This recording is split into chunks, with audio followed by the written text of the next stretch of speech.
새해가 시작됐습니다. 새해 복 많이 받으십시오. 그리고 하나님께서 우리의 삶을 이끌어 주시되 우리의 삶 위에 복의 복을 더해 주시기를 간구하고 또 그 삶을 살아가는 우리 모두가 되기를 바랍니다. 새해가 되면 모두 다 새로운 결단들을 하고 어제 우리가 새해 맞이 예배를 드리면서도 우리의 새로운 결단과 마음의 소망들을 하나님 앞에 드려봤습니다. 참 마음이라는 게 무엇일까? 그 결단의 마음들을 가지고 나가는 우리의 모습이 어떠면 좋을까? 정채봉 시인이 첫 마음이라는 시를 썼죠. 그 시를 한번 우리 나눠보려고 합니다. 한번 잘 들어보시고 자막을 보면서 읽어보십시다.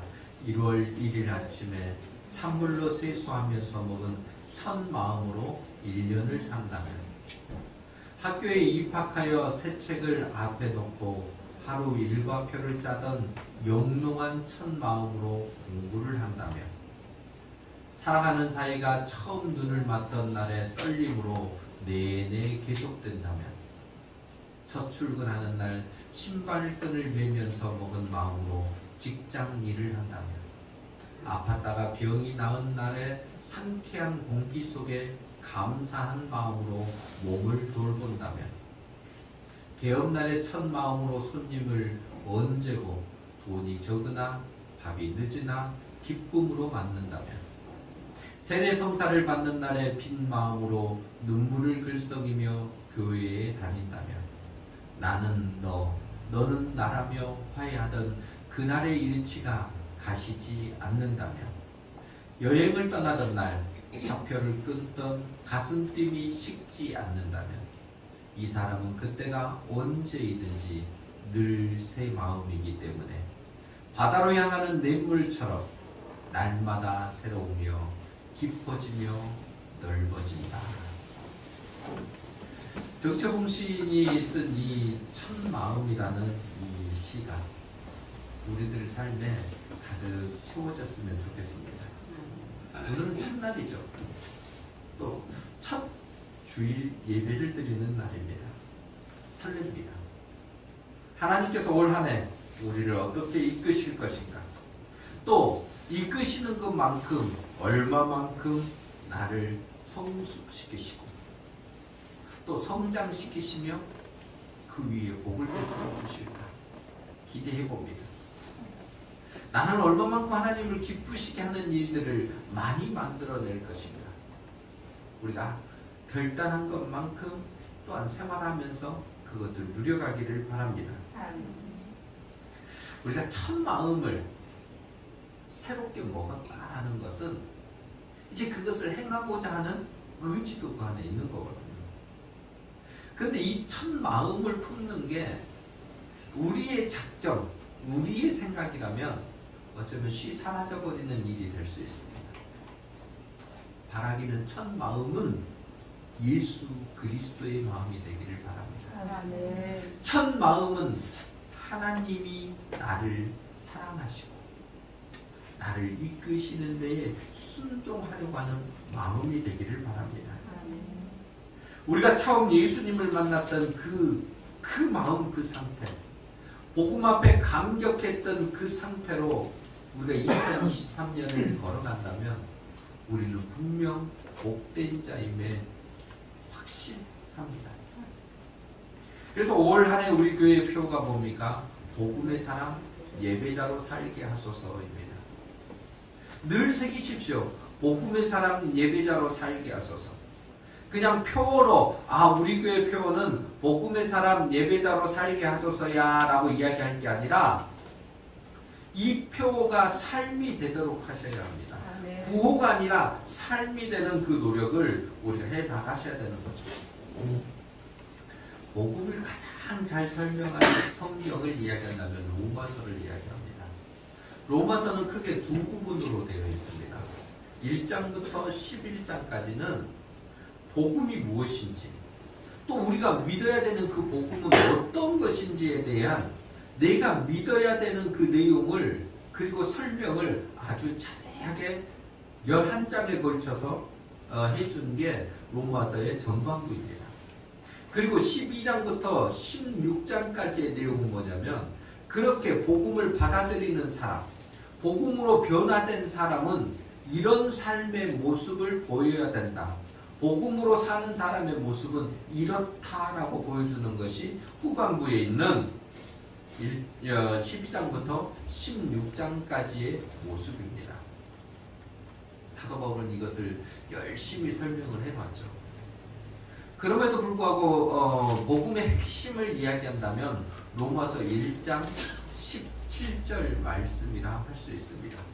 복음에는 하나님의 의가 나타나서 믿음으로 믿음에 이르게 하나니 기록된 바 오직 의인은 믿음으로 말미암아 살리라 함과 같으니라. 복음의 정수입니다.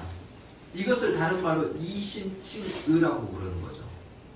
우리가 의롭게 되는 것은 우리가 의인이 되고 생명을 얻는 것은 복음의 사람이 된 것은 딱 한 가지 믿음으로 가능했다라는 그 이야기입니다.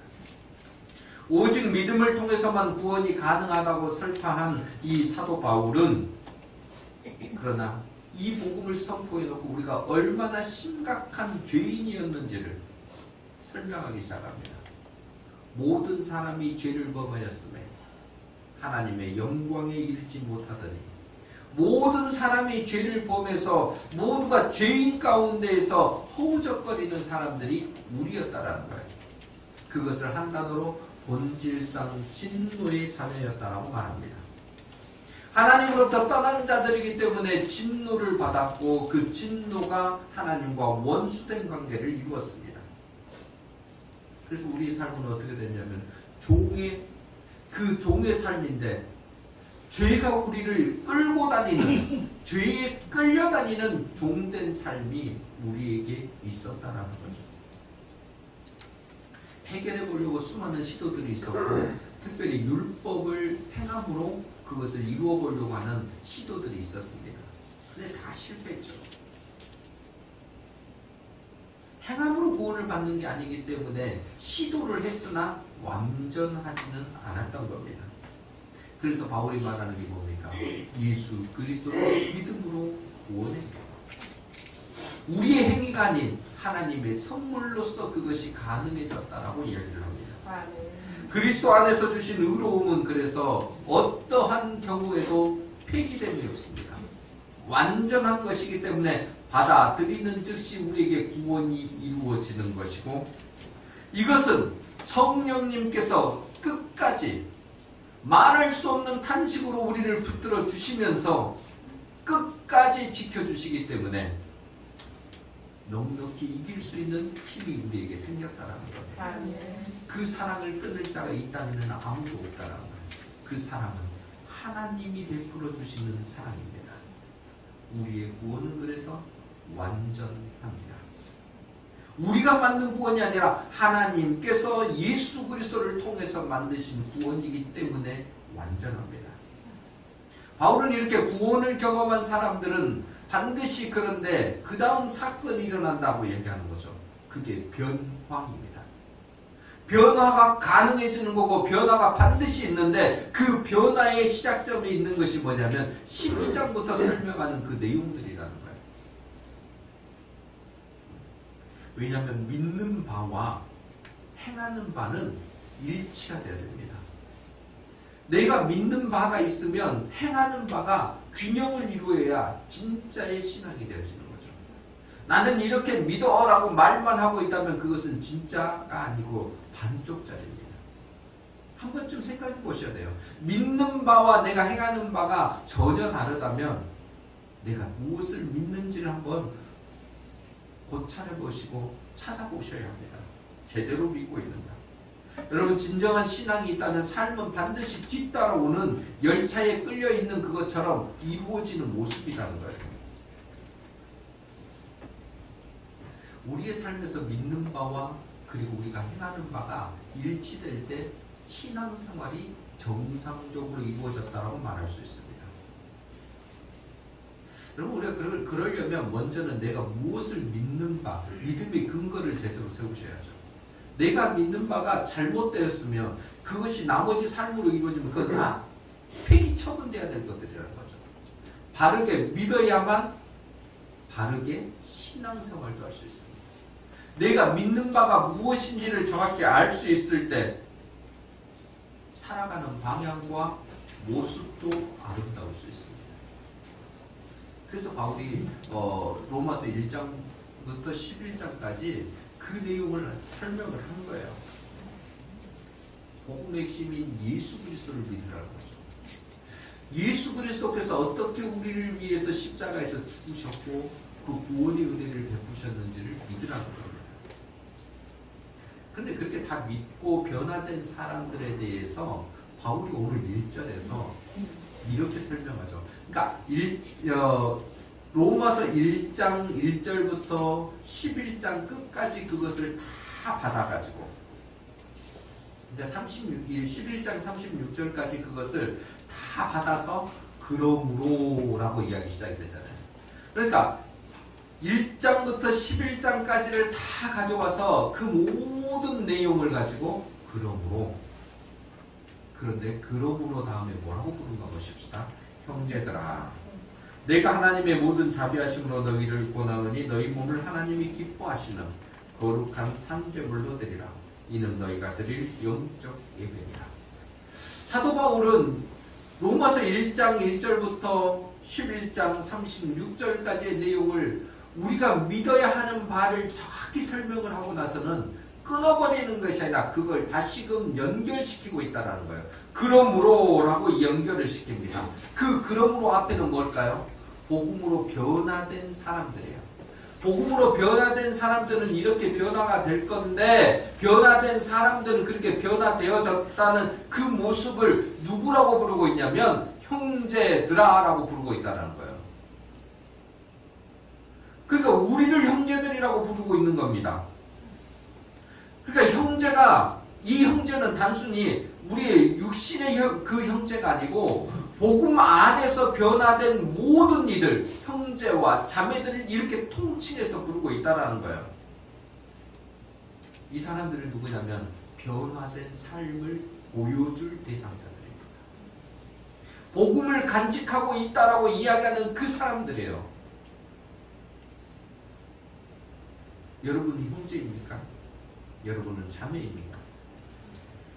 우리 모두는 주 안에서 형제요 자매임을 잊지 마셔야 합니다. 이게 복음의 변화를 일으키는 사람의 첫 번째 가져야 될 모습입니다. 여러분, 내가 누구인가를 아는 것은 매우 중요합니다. 그러니까 나를 제대로 이해가 되고 내가 어디에 서 있는지 또 어떤 존재인지를 알아야만 어떻게 변화를 해야 되고 어느 부분을 성숙시켜야 되고 어느 부분을 내가 더 노력을 해야 되는지를 알게 되거든요. 근데 이것을 내가 누구인지를 모르고 어떤 존재인지를 모르면 뭘 해야 될지 손 쓸 줄을 모르게 되거든요.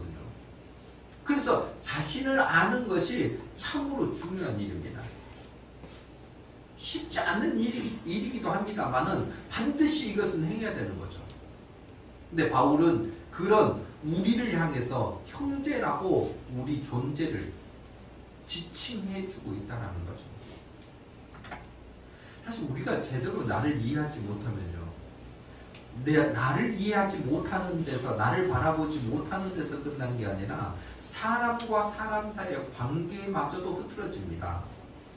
나도 모르니까 상대를 모르는 거고, 모르니까 이 관계를 맺어도 이게 엉성하고 늘 틀어지는 관계를 만들어내는 거죠. 나를 알았을 때 누군가와 접점을 만들어내는 것이 쉬워지는 거죠. 여러분, 내가 나를 모르면요, 시시때때로 내가 변화가 이루어져 버리거든요. 이게 난지 저게 난지를 모르겠어요. 오늘 바뀌었는데 내일 또 바뀌어요. 이 모습이 저 모습이. 그러니까 자꾸 이게 바뀌기 시작하니까 나도 혼동스럽고 결국은 내가 왜곡된 상태로 드러나 버린 거죠. 여러분, 사람들이 왜곡된 것이 심화되는 걸 뭐라고 그러냐면 열등감이에요. 내가 왜곡된 상태가 아주 잘 나타나는 그것이 열등감으로 표출이 되어버린 거죠. 열등감은요, 자아가 병든 사람입니다. 자존감이 낮은 사람들에게서 나타나는 현상들이죠. 근데 사실 우리 모두는요, 하나씩 저마다 열등감을 가지고 있습니다. 저도 그렇고 여러분들도 그렇고. 그 열등감 어느 부분을 딱 건드리면 그게 확 터져버리는 부분들이 누구나 다 있는 거죠. 그런데 이 열등감이 내 삶 전체를 지배하게 해서는 안 됩니다. 그 열등감을 가지고 있더라도 그것은 단순한 어떤 부분으로 지나쳐야지, 이게 내 삶을 지배해버리면 삶이 망가져버리니까요. 열등감을 가진 사람들에게 있어서 나타나는 내면이 불안정하잖아요. 이게 불안해요.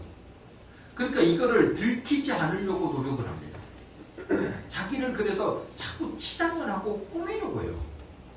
그냥 있는 그대로 드러내면 내가 다른 사람들에게 무시당할까봐 걱정거리를 갖고 있습니다. 그래서 자꾸요, 우월하다라는 걸 보이려고 뭔가 다른 행위들을 취합니다. 내가 너보다 더 뛰어나 하는 걸 드러내려고요. 쓸데없는 짓이거든요, 사실. 왜냐하면 그 모든 것은 가짜입니다. 가짜로 나를 아무리 치장하고 드러내 보인들요, 그거 닦여지면, 그게 벗겨지면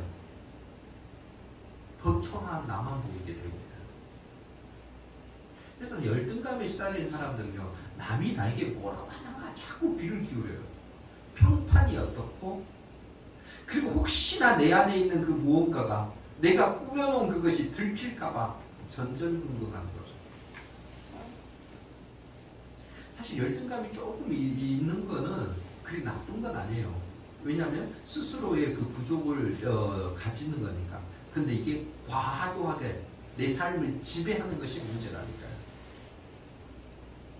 그것만 몰두해요.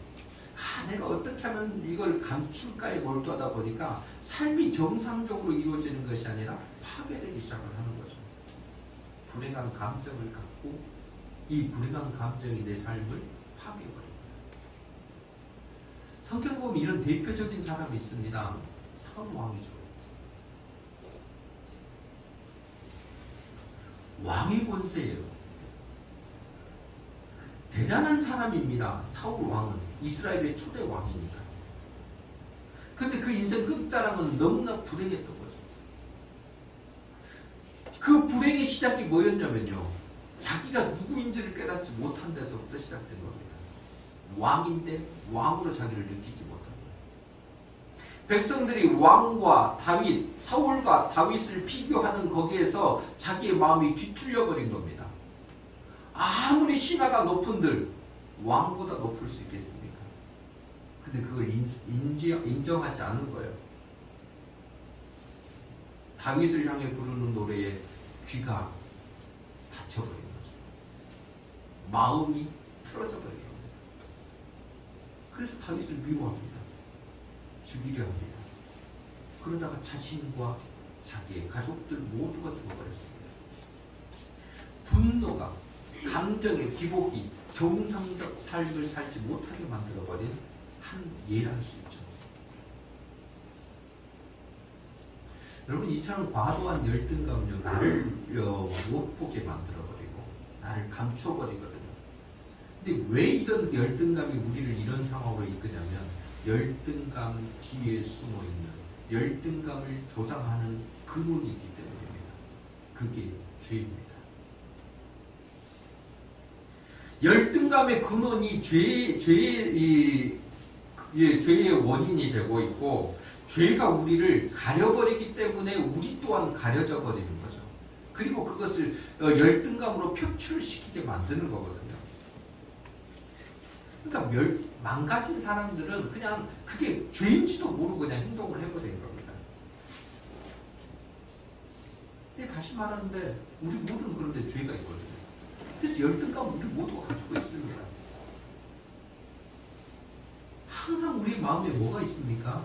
죄에 대한 어떤 감정들, 그걸 죄책감이라고 그러는데 그게 우리 가운데 있습니다. 죄를 가지면 가질수록 우리는 비참해지기 시작한 거고, 죄가 언제 드러날까? 어쩔 때는 스스로 우리를 정죄해버리기도 합니다. 나는 죄 때문에 안 돼, 뭐 때문에 안 돼. 근데 다 죄에 대한 이야기들이에요. 그래서 열등감을 해결하고 내가 삶이 파괴된 것을 회복하기 위해서는 죄가 해결돼야 되거든요.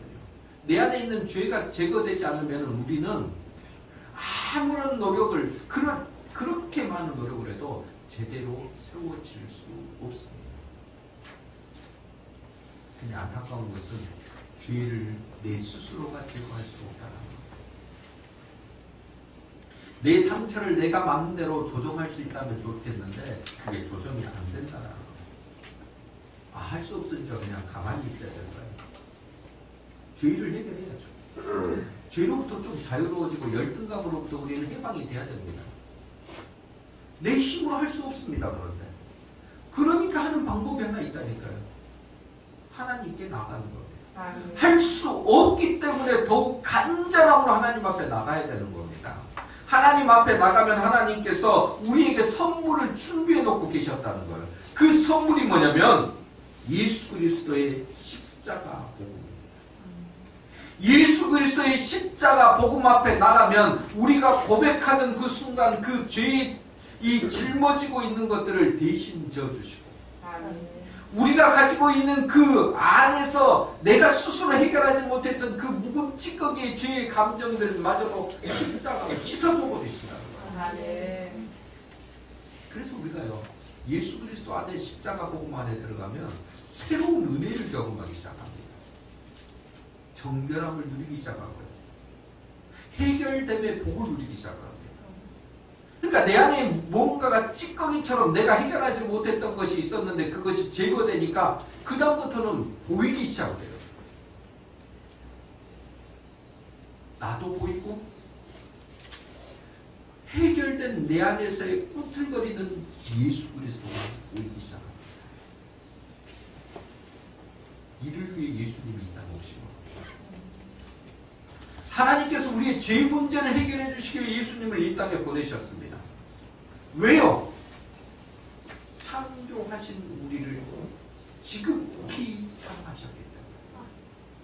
말할 수 없는 그 은혜로 우리를 사랑하셨는데 사랑을 아무리 표현해도 우리가 그걸 제대로 받아주지 못하니까 아예 죄 문제를 해결해 버리고 우리를 완전히 채우시기 위해 사랑을 보여주시기 위해 이 땅에 예수님을 보내신 겁니다. 그게 사랑의 결정체예요. 우리가 해야 될 일은 하나님 앞에 나가서 십자가의 그 복음 안에서 믿음으로 그걸 받아들이는 겁니다. 아멘. 그때 채워지는 것이 하나님이 나를 이렇게 사랑하시는 하나님이 세상을 이처럼 사랑하사 독생자를 주셨으니 이는 그를 믿는 자마다 멸망하지 않고 영생을 얻게 하려 하십니다. 하나님이 세상을 이처럼 사랑하시는 것이 내 안에 채워지기 시작한다는 거예요. 십자가 속에 있는 그 사랑이 내 안에서 요동치기 시작을 합니다. 우리는 이 사랑을 경험하는 사람이 되어야 합니다. 이 사랑을 내 안에 충분히 채워야 합니다. 새해가 시작이 되어졌는데 무엇을 가지고 시작을 할 것인가? 무엇을 내 바탕으로 가지고 가야 될 것인가? 십자가의 그 사랑입니다. 하나님의 그 사랑이 내 안에 가득 담겨져 있어야 합니다. 여러분 사랑을 받지 못하면요. 단순히 내가 사랑받지 못한 것에 끝난 게 아니라 사랑도 줄 수가 없다니까요. 뭐 어떻게 줄 줄 알아요? 받은 게 있어야 줘보죠. 그런데 하나님의 사랑이 내 안에 채워지면요. 우선은 내 안에 있는 그 자존감, 열등감, 어떤 묵은 그 찌꺼기 같은 감정들이 사랑으로 그냥 다 내몰려진다는 거예요. 그것이. 그리고 그 자리에 하나님이 내게 베풀어 주신 은혜만이 채워지기 시작합니다. 우리가 그 사랑 앞에 엎드려지면은요. 주체할 수 없는 감정들이 일어납니다. 눈물이 쏟아지는 것뿐만 아니라 내가 이렇게 귀한 존재이구나. 내가 이런 사랑받는 사람이구나. 내가 하나님 앞에 더욱더 이 은혜로 나가야겠구나 라는 것을 알게 된다는 거예요. 정말 사랑이 무엇인지를 깨달으시려면 정말 이 앞에 있는 십자가처럼 십자가를 늘 묵상하셔야 합니다. 나는 십자가 앞에서 어떤 은혜를 받았는가? 사실 완벽한 은혜를 받았거든요. 영원토록 지속된 그 은혜를 받았거든요. 얼마만큼 그 은혜가 크냐면요. 예수님을 십자가에서 죽게 할 만큼 큰 은혜예요. 그 내가 바뀌는 거예요. 인생이. 존재가 바뀌는 겁니다. 그러니까 십자가에서 하나님이 내게 베푸신 사랑을 알게 되면은 내가 이런 존재네? 내가 이렇게 귀한 존재네? 내 존재 가치가 보여지기 시작합니다. 세상에 그 무엇과도 바꿀 수 없는 나, 그를 위해 예수님께서 이 땅에 오셨다는 것을 알게 되는 순간에 행복해지기 시작합니다. 복음이 내 안에 있는 어둠을 다 몰아낼 뿐만 아니라 하나님과 관계도 회복을 시켜주셔요. 그러니까 치장할 필요가 없어집니다. 내 있는 그대로 드러나도 창피하지가 않아요. 왜요? 덮어준 게 하나가 있거든요. 하나님의 사랑입니다. 십자가 복음이 나를 덮어주니까 내가 그동안에는 막 치장하고 사람들이 나를 어떻게 볼까 막 했는데 괜찮아요. 나를 드러내도 그 은혜로 그것이 다 덮어지고 감당되어지니까. 그래서 말합니다. 예수님의 십자가 복음이면 충분합니다. 하나님이 베풀어 주신 그 사랑의 복음이면 완벽합니다 라고 말하는 거예요. 우리 모두는 그리스도 안에서 그 십자가의 복음으로 완벽해진 사랑의 결정체들입니다. 그래서 우리는 신분이 바뀌었습니다. 뭘로 바뀌었습니까? 하나님의 자녀됨으로 바뀌었습니다. 아멘. 무엇으로 우리가 이렇게 바뀌었냐면 하나님을 믿음으로 예수 그리스도를 구주로 고백함으로 우리의 신분이 바뀌었습니다. 하나님의 자녀가 된 신분으로. 우리는 세상의 종이 아닙니다. 상속자가 되었습니다. 상속자로서 하나님이 주시는 은혜를 마음껏 누리는 자로 바뀌었습니다. 우리는 정말 이것을 확인하시고 사셔야 돼요. 내가 얼마만큼 귀한 자인지를 확인하고 사셔야 돼요. 성경에서 하나님이 우리를 뭐라고 하시는 건 여러 장면들이 있습니다만은 우리 이사야 43장 4절 말씀을 우리 자막을 통해서 같이 읽어보겠습니다. 내가 내 눈에 보배롭고 존귀하며 내가 너를 사랑하였은즉 내가 내 대신 사람들을 내어주며 백성들이 내 생명을 대신하리니. 아멘. 하나님이 우리를 보시는데 뭐라고 그러시냐면 보배롭고 존귀하고 내가 너를 사랑한다라고 말씀하셔요. 아멘. 여러분 이 땅 살면서 이런 표현 들어보셨어요? 너는 정말 보배롭고 존귀하다라고. 야, 나는 너를 사랑하는 건데 내가 너를 정말 보배롭고 존귀하다라고 이렇게 말하는 거 귀로 들어보셨냐고요? 아니 사람이 사람에게 이렇게 고백하는 거 쉽지 않는 일입니다. 그런데 하나님이 우리를 먼저 이렇게 말씀하십니다. 너는 보배롭고 존귀하다. 내가 너를 너무 사랑한다고 말씀하십니다. 그래서 거울을 보실 때마다 감탄하셔야 돼요. 아, 나는 정말 보배롭고 존귀한 자. 하나님께서 나를 이렇게 세우셨으니 내 앞에 보배롭고 존귀한 자가 서 있구나. 감탄하셔야 된다니까요. 왜 이렇게 못생겼어? 왜 이렇게 너는 찌질해? 뭐 이런 이야기 하지 마시고요.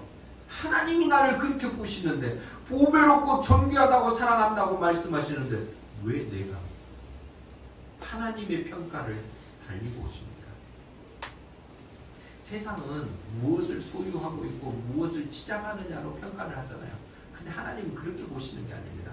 딱 하나 보십니다. 존재 자체로 보십니다.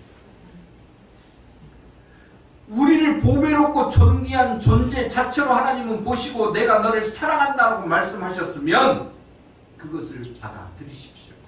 그게 믿음이에요. 그때에 내가 회복되기 시작을 하고 내가 죄로부터 자유로워지기 시작을 하는 거고 내가 이 땅에서 얽매여 있는 것들로부터 새로운 힘을 얻기 시작을 하게 된다는 겁니다. 이 일을 위해 누가 예수님께서 십자가에서 죽으셨다. 아멘. 우리는 여기서부터 시작해야 합니다. 2023년이 시작되어지는 거 여러 가지 일들을 가지고 시작합니다만 우리의 존재 자체가 보배롭고 존귀한 자, 하나님의 사랑을 받는 자임을 인정하는 것에서부터 시작하십시오. 아멘. 그것을 사도 바울은 딱 한 단어로 불렀습니다. 형제들아, 자매들아. 여러분은 형제와 자매입니다. 복음으로 변화된 형제와 자매입니다. 그 사람들은 딱 한 가지 일을 보이기 시작하는 거죠. 예배자로서 쓰기 시작합니다. 하나님의 은혜가 너무나 크니까, 하나님의 사랑이 감당할 수 없을 만큼 내 안에 채워져 있으니까 이것을 보이는 게 무엇일까? 그게 예배자입니다. 확실한 증거를 예배를 드리고 싶어 합니다. 예배는요, 감격한 사람이 드리는 거죠. 은혜를 입은 사람이 드리는 겁니다. 물론 예배를 통해서 은혜를 입기도 합니다만은 먼저 내가 하나님의 사랑이 주체할 수 없이 크구나라는 것을, 내가 변화된 사람임을 깨닫는 사람이, 복음의 사람으로 내가 이렇게 됐다라는 걸 아는 사람이 드리는 게 예배입니다. 하나님은 우리가 예배자로 살기를 소원하십니다. 형제로 그래서 불러주신 거고 자매로 우리를 불러주십니다. 이 첫걸, 여러분은 누구이십니까? 복음으로 변화된 보배롭고 존귀한 하나님의 사랑을 받은 형제요 자매입니다. 아멘. 우리의 존재를 깨달으십시오. 주님이 부르시는 존재, 하나님께서 나를 통칭하시는 존재, 사랑하는 나의 아들과 가라. 하나님은 우리를 이렇게 부르시고 사도가 우리를 형제여 자매야 이렇게 불러줬습니다. 우리 모두 그리스도 안에서 이 형제와 자매된 삶으로서의 삶을 넉넉하게 살아가는 우리 모두가 되기를 소원합니다. 2023년 첫날입니다. 예수 그리스도 안에서 우리는 새로운 신분을 가진 자들임을 기억하십시오. 죄인이 아니라 의인입니다. 하나님을 모르는 사람에서 하나님을 알고 예배 드리는 사람입니다. 죄의 종로를 타던 사람에서 하나님의 사랑을 가득 받은 보배롭고 존귀한 사람들이 되었습니다. 그래서 우리는 주 안에서 형제와 자매로 신분이 바뀐 거룩한 자들입니다. 이 놀라운 사실을 마음에 새기고 이제 우리 2023년 첫 발을 내딛어 보십시다. 잠시 놓치셨습니까? 괜찮습니다. 지금부터 다시 시작하면 돌아온 탕자를 품어주시고 새롭게 옷을 입히시며 모든 권리를 회복시켜 주신 하나님의 사랑이 우리 안에 가득 채워주실 겁니다. 이런 변화된 모습으로 형제와 자매된 신분을 가지고 우리 조금 있으면 이제 거룩한 성찬에 참여하시기를 바랍니다. 주님의 몸과 주님의 피를 먹고 마시는 이 성찬, 거룩한 식탁을 통해 다시금 내가 하나님의 형제, 자매, 주 예수 그리스도 안에서 변화된 사람임을 예식을 통해서 누리는, 그리고 확인하고 세상으로 당당히 나가는 우리 모두가 되기를 소원합니다. 우리의 삶의 승리의 시작은 나를 아는 데서부터 시작되어집니다. 사랑하는 모든 성도 여러분, 여러분은 보배롭고 존귀한 하나님의 사랑이 가득 담겨있는 주의 자녀들입니다.